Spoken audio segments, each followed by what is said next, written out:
I've never liked weddings, not because I don't believe in love, there was a time I gave my whole heart to it, but weddings are where the polished surface easily slips away, revealing who people really are, especially when you're not the bride. That afternoon, the California sun was soft, casting a golden glow over everything from the satin curtains to the pale cream flower arch. Inside the elegant grounds of a Napa resort, everything was styled in classic taste. White silk-covered chairs, vanilla-scented candles, and champagne glasses lined up neatly along the banquet table. My husband, Ethan, was busy adjusting his pale pink silk tie, the one he chose to match the theme of this prestigious family wedding. I stood beside him, holding our 8-month-old daughter Mia on my hip. Her cheeks were rosy in the sunlight, completely unaware that her mother was quietly battling the feeling of being suffocated with every passing minute. I didn't want to come. Mia was teething, crying every night, and I hadn't really slept in almost 3 weeks. But Ethan was firm. "This is Mason's wedding, my little brother. Don't mess this up. Try to look decent." So I put on the wine-colored dress he picked out, did my makeup in the car, and wore a smile I had practiced so much in front of the mirror that my face barely registered it anymore. We sat near the front, just behind the bride and groom. Ethan looked so proud, his eyes lighting up every time Mason turned around. As for me, I gently cradled Mia to sleep in my arms, swaying her softly, careful not to disturb anyone. I reached for Ethan's hand. The second my fingers touched him, he flinched and pulled away. Then he leaned in, his voice low but sharp. "Please don't embarrass me. Today, you're just the babysitter. Look good, stay quiet, and don't draw attention." I heard every word like it was etched into my spine. A part of me cracked, not from surprise, but from how far it had all gone. I let out a faint laugh, a reflex to cover the pain splintering inside. I looked around at the other women, wives smiling in their elegant dresses. I wondered if they'd ever heard words like that. Had they ever been treated like shadows next to their men, there to enhance their image, bear children, care for them, then fade into silence? I didn't cry. Not then. I just held Mia tighter, like she was the only thing keeping me from disappearing completely. The clinking of champagne glasses brought me back. My mother-in-law stood to speak, sharing childhood stories of Ethan and Mason, her voice full of emotion. Then came my father-in-law with outdated jokes that earned polite chuckles. Ethan straightened up, ready to give his speech. I could already guess what he'd say. Family values, love, responsibility, a flawless picture, as if this family had never abandoned or hurt anyone. And me? I just sat there, silent. The skin under my makeup itching from the sun, an invisible pressure. Applause followed Ethan's speech, echoing across the white-draped, warmly lit space. He returned to his seat with a half-smile, barely brushing my shoulder before pulling away again like he'd been shocked. I turned my face slightly, trying to control my breath as the mic came back on. This time, it was Mason. "Does anyone want to share something, a few words from family or friends?" No one stood up. No hands were raised. I exhaled in relief. Until Mason looked toward us and smiled. "Sophia, sis-in-law, care to say a few words? You're part of the family now, after all." I froze. Ethan whipped his head toward me, his face pale, eyes sharp with warning. "Don't say anything," he muttered, voice low and cold. "This isn't your moment." My heart thumped loudly in my chest. Mia stirred in my arms, her little head resting on my shoulder, uncannily anchoring me in place. I handed her to Ethan's cousin seated next to us and stood up. The mic was placed in my hand, cool, unfamiliar. My hand trembled, but I didn't look back. I stepped to the center of the small stage, every eye turning toward me. No music played. No voice in my head warned me. Just one sentence, looping endlessly. "Today, you're just the babysitter. Look good. Stay quiet." I took a deep breath. "Thank you for letting me speak." My voice wavered at first, but I heard it clearly in the silence, so I went on. "I didn't plan to say anything, but some things need to be said so no one else has to carry the weight of silence I've carried." Whispers rippled through the crowd. I saw my mother-in-law squint, Ethan leaning forward as if to stop me. But I didn't pause. I remember my own wedding, 6 years ago. A day like this, with wine, flowers, and vows spoken in glowing light. I believed I had found someone who saw me, Not just as a wife but as a partner, a whole person. I looked at Ethan, he wasn't smiling. He didn't blink. He didn't deny it. But then there are days when you wake up and realize you've become a shadow.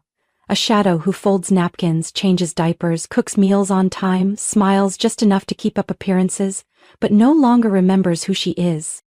I heard the soft clink of glasses, utensils paused mid-air, some guests glanced at each other awkwardly. Ethan sat like stone, jaw tight. I'm not saying this to complain. I'm saying it because someone here has looked in a foggy mirror and no longer recognized who was looking back. I forgot my own laugh. I forgot what it felt like to have someone hold my hand, not out of politeness, but because they truly needed me. I looked over at Mason and his new wife. Mason, I hope you and Emily always see each other, not through wedding photos or resumes, but truly see one another, through the tired days, the arguments, the moments words fail. Because when people stop seeing each other, marriage stops being a home. It becomes a stage. I handed the mic back to the host and bowed. My legs trembled as I walked back to my seat, but I kept going, not once looking back. Ethan didn't get up, didn't ask, didn't speak. As I bent to pick up Mia, he just glanced sideways, his look cold and suspicious. I carried my daughter outside, through the main doors, out to the empty courtyard behind the reception hall. The sun was setting and the breeze brought a soft scent of jasmine. I held Mia close to my chest, closed my eyes, and for the first time in a long time whispered, not to her but to myself, I'm still here, and I'm not invisible.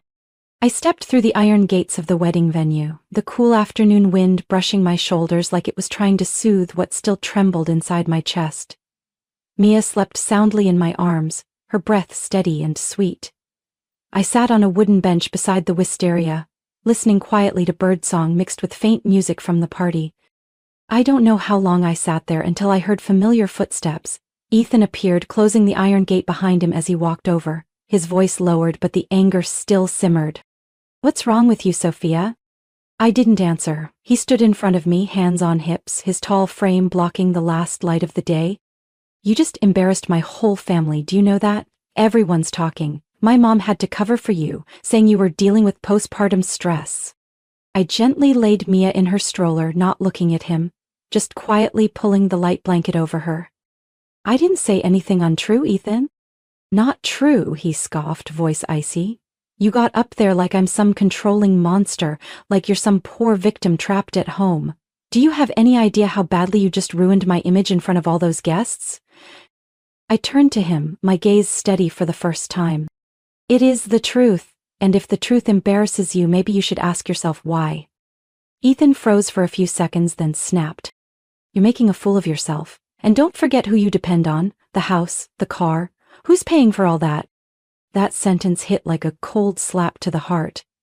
Not because he hadn't mentioned money before, but because of the way he said it, as if I were some item he was maintaining, not a partner building a life with him. I took half a step back, speaking slowly. I know. I've let myself fade into the background for too long, but tonight I remembered something. I used to be someone, before I became your shadow. Ethan frowned, stepping closer. You're saying dangerous things, Sophia.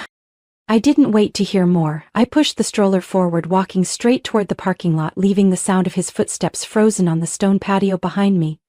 He didn't follow, didn't call my name, didn't apologize. And that silence was the loudest warning of all. When we got home, I laid Mia in her crib, closed her bedroom door, and stepped into the bathroom. The woman staring back from the mirror looked different.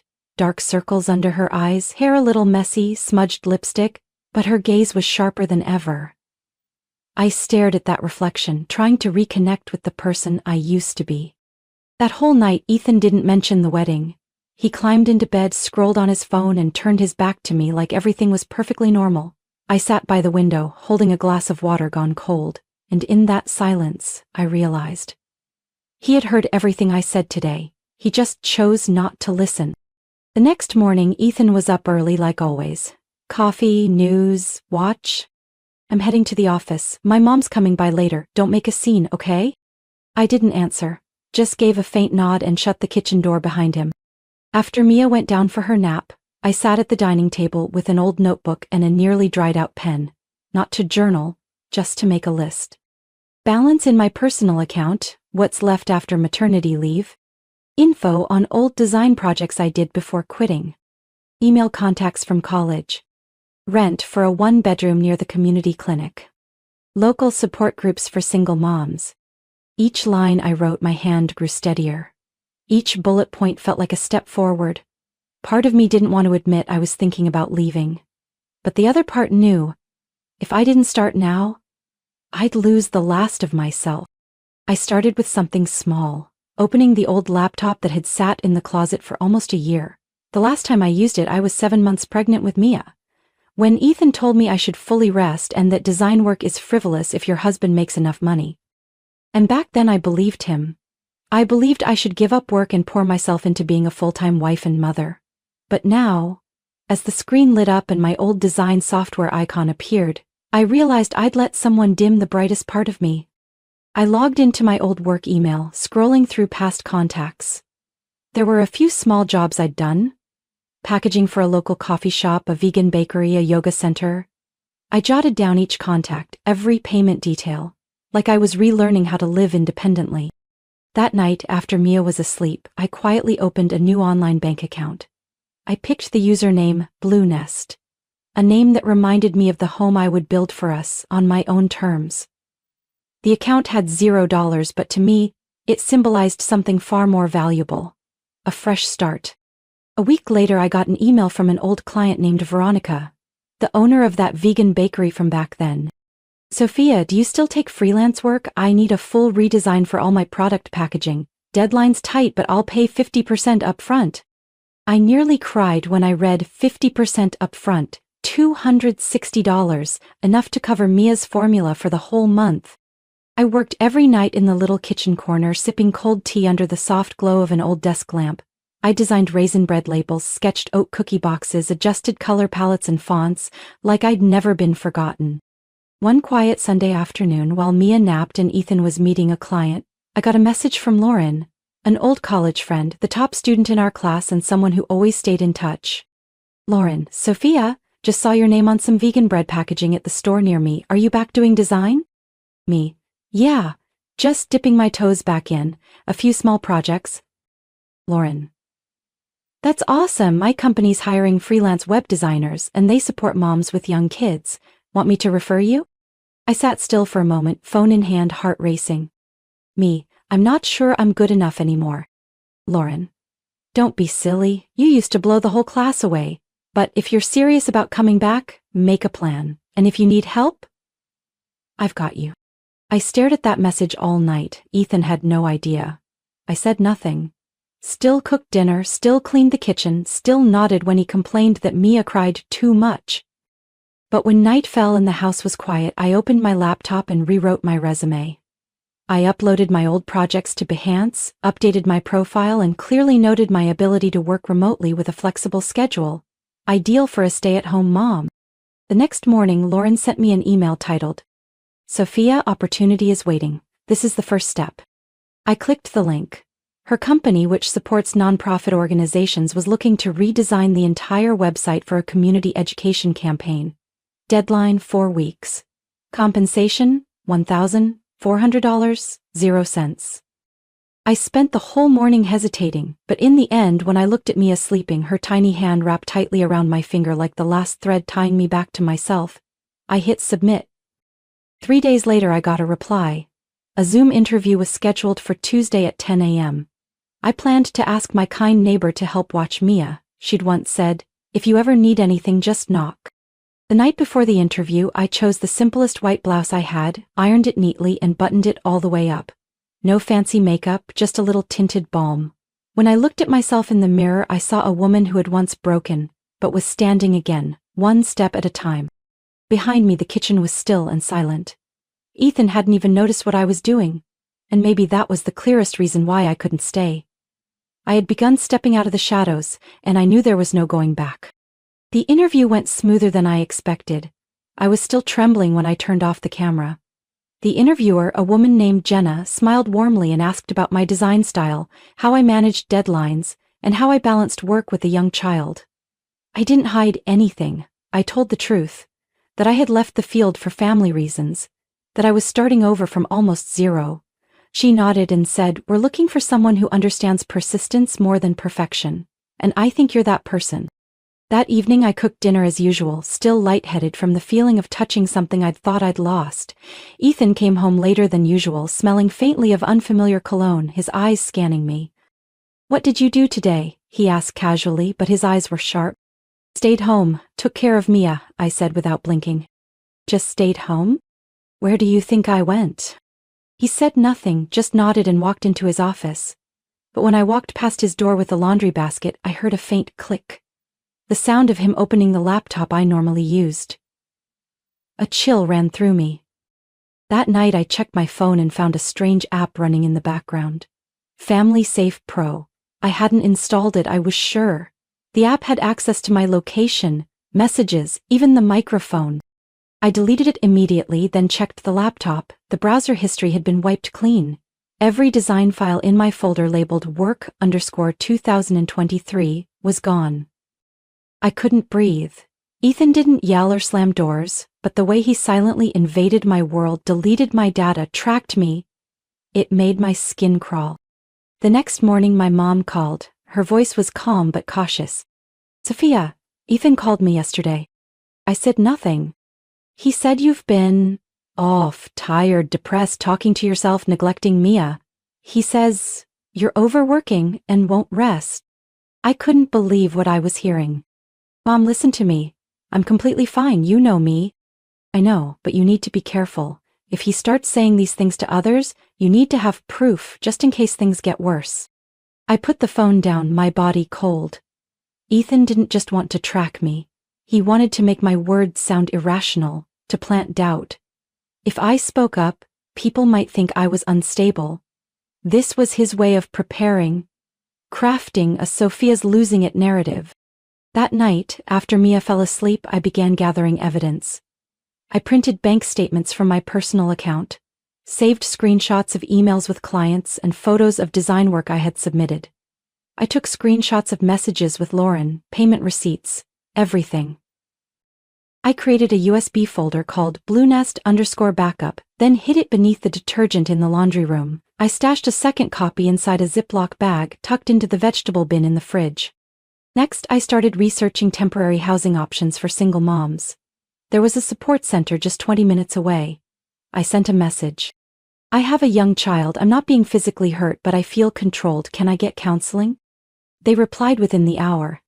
"Of course. You don't have to be hurt to need support. When you're ready, we're here." I bought an old phone at a local electronics store, paid in cash. I used it only to contact the shelter and receive work emails. I set a unique password and hid it beneath towels in a drawer. I slowly started cleaning out the closet, selling old clothes, hiding the cash in a small locked box tucked into Mia's stroller. I packed an extra water bottle, spare diapers, instant snacks, and a few baby outfits into a small travel bag. One evening, as I passed Ethan's office, he looked up. "You've been going out a lot lately." "Walks, groceries, letting Mia get some fresh air." He didn't say anything, but his eyes didn't leave me. I knew he suspected something, and I also knew I didn't have much time left. That night I lay in bed with my eyes wide open. Beside me, Ethan slept peacefully. His arm rested on his own pillow, not touching mine.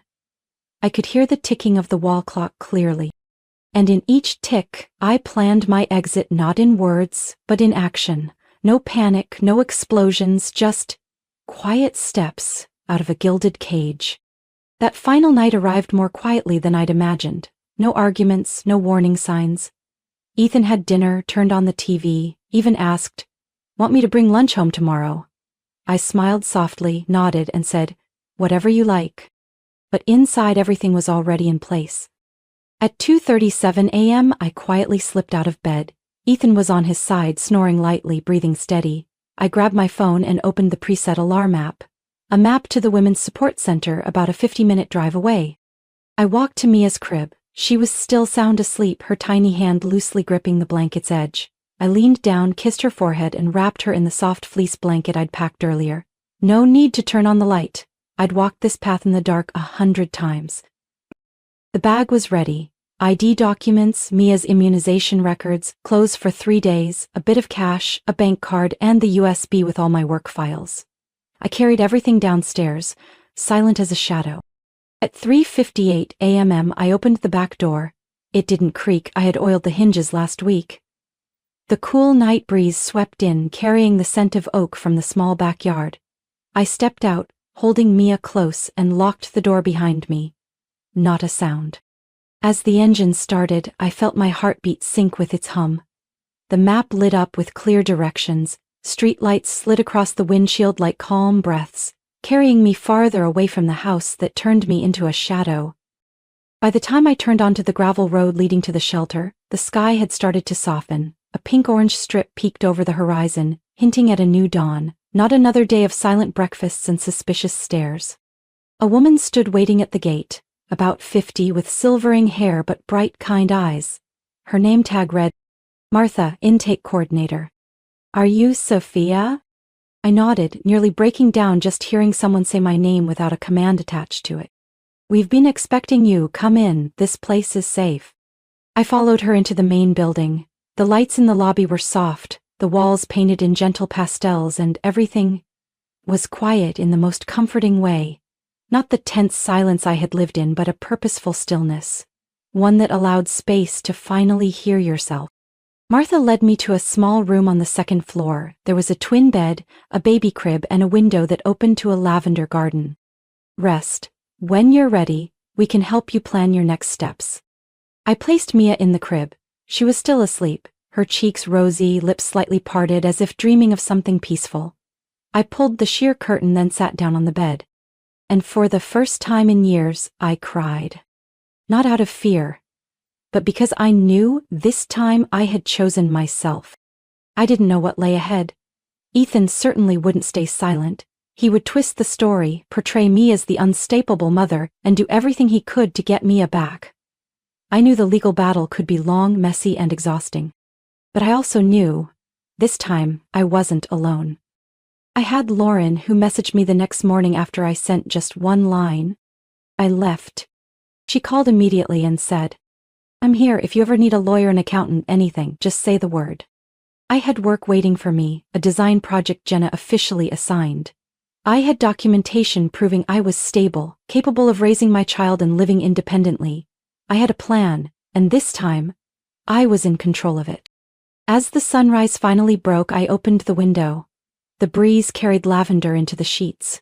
I looked down at Mia and whispered to myself, starting today, you'll grow up in your mother's choice, not her survival.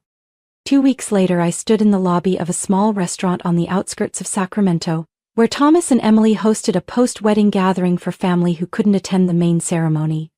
No grand flower arches, no live music or expensive champagne, just white tablecloths, homemade desserts, and a warm, familiar atmosphere. I had hesitated for a long time before accepting Thomas's invitation. When he called, his voice was as sincere as it had always been. Sophia, what you said that day, people are still talking about it. I know today might feel sensitive, but could you share a little more? Emily and I would really love to hear it. I paused. Will Richard be there? He will. But Sophia, if you have something to say, say it. This is a safe space. I thought I would say no, but I remembered Martha's eyes back at the shelter. Her words still echoed in my head every morning. We don't need to scream to be heard. Sometimes we just need to stand. And now I was standing here, again with a mic in hand, surrounded by familiar faces. Mia was at the back of the room, sleeping in Lauren's arms after a full feeding. Martha was here too, sitting in one of the last rows, nodding gently at me, a silent blessing. I took a deep breath. Thank you for giving me the chance to stand here once more. My voice still trembled slightly, but the fear was gone. Last time I spoke about seeing each other in a marriage. Today I want to talk about something else. Seeing yourself. I looked around the room and paused briefly at Richard, who stood beside his mother in a crisp shirt, arms crossed. He didn't smile, but he didn't look away either. I used to live in a house with every convenience, and yet I felt smaller every day.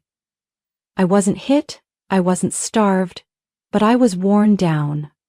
By quiet cuts of words, by looks that made me feel invisible, by the sense that I only existed to babysit, to cook, to maintain appearances. Not a single sound interrupted me, even the clinking of silverware had stopped. I didn't leave because I stopped loving. I left because I realized love can't be one-sided. I used to believe that if I was patient enough, things would change. But the truth is, no one changes unless they face the consequences of their actions. I noticed Richard's shoulders tighten slightly, but he stayed still.